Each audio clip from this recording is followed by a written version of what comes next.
It was a quiet morning in the suburban neighborhood where 28-year-old Emily Thompson lived. Her life, to anyone looking from the outside, seemed perfect. She had a loving husband, Mark, a stable career, and they were expecting their first child. But beneath the calm surface, a storm was brewing. A storm fueled by suspicion, jealousy, and secrets. Mark had always been controlling, though Emily had brushed it off as concern for her safety.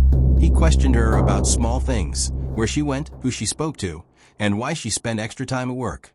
Emily, a nurse at a nearby clinic, often stayed late for night shifts. But recently, Mark had noticed a change. She started leaving the house earlier than usual and returning later than she had ever before.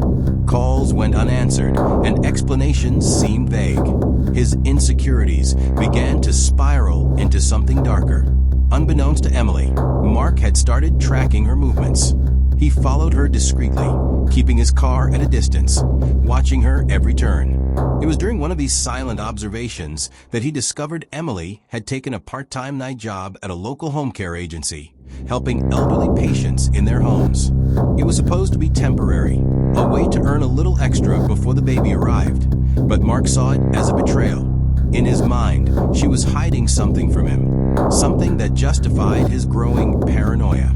On the night of the tragedy, Emily left for her shift as usual. She kissed her sleeping husband goodbye, unaware that he had followed her. Mark trailed her silently, keeping a safe distance as she parked her car and went inside a quiet residential area to attend to her patient. It was a routine night for Emily, but for Mark, it was the culmination of months of suspicion and resentment. According to neighbors who later recounted the night to authorities, everything appeared normal at first. Emily's patient lived alone, and she checked in, chatted, and tended to the elderly woman's needs. But when she left the house later that evening, Mark was waiting. Witnesses reported seeing a man's car parked nearby, engine running, and headlights casting a shadow across the driveway. Emily approached her own car, unaware that the danger she had feared in her dreams had finally found her in reality. Mark confronted her quietly at first, asking where she had been and who she had seen. Emily, exhausted from her shift, tried to reassure him, insisting that there was nothing to worry about. But Mark, blinded by suspicion, could not be reasoned with. The argument escalated quickly. Voices rose, drawing attention from a few nearby pedestrians who only caught snippets of the confrontation. The first blow was sudden. Mark grabbed a heavy object from the car and struck Emily. Shocked, she stumbled backward, trying to escape. But Mark was relentless. He attacked her again, this time with a knife he had hidden in the glove compartment. The struggle was brief, tragic, and brutal. In minutes, Emily, who had once trusted her husband completely, lay lifeless on the quiet street, her body showing signs of a vicious attack. After the killing, Mark fled the scene, returning home as if nothing had happened. But the evidence was everywhere. Blood stains on his clothes, the knife left in the car, and a neighbor's security camera that had silently captured the horrific event all pointed to him.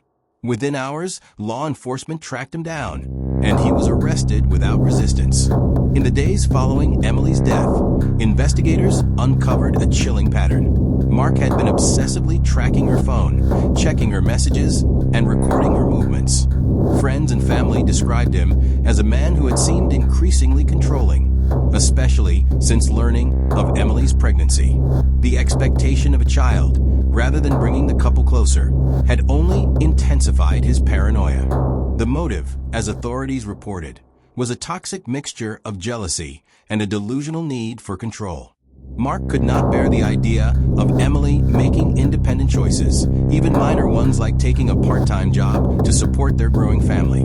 In his mind, any secret she kept, no matter how innocent, justified his violent response. Emily's story shook the community. She was remembered as a kind, dedicated nurse, full of life and eagerly awaiting motherhood. Her co-workers described her as someone who always put others first, often going the extra mile to care for patients in difficult circumstances. Her family mourned her deeply, struggling to understand how a life filled with promise and love could be ended so abruptly and violently. The case became a stark warning about the dangers of domestic violence and obsessive control. Experts later noted that Mark exhibited early signs of what psychologists call coercive control, a pattern where one partner seeks to dominate the other, often escalating to lethal violence if unchecked. Emily's tragic end highlighted the importance of recognizing the warning signs, from isolation to constant monitoring, before they escalate into irreversible harm. Court proceedings revealed more horrifying details. Messages found on Mark's phone showed that he had contemplated violence for weeks, even writing down a plan for what he believed would stop Emily from deceiving him.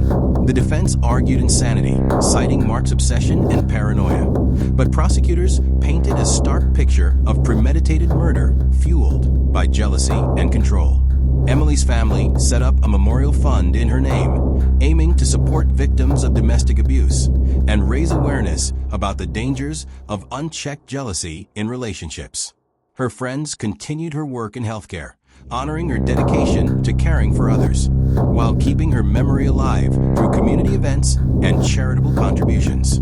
The story of Emily Thompson serves as a grim reminder that even in seemingly ordinary marriages, danger can lurk behind the facade of domestic normalcy. It underscores the importance of vigilance, the need for open communication, and the dire consequences of ignoring warning signs in relationships. For the world, Emily became more than a victim.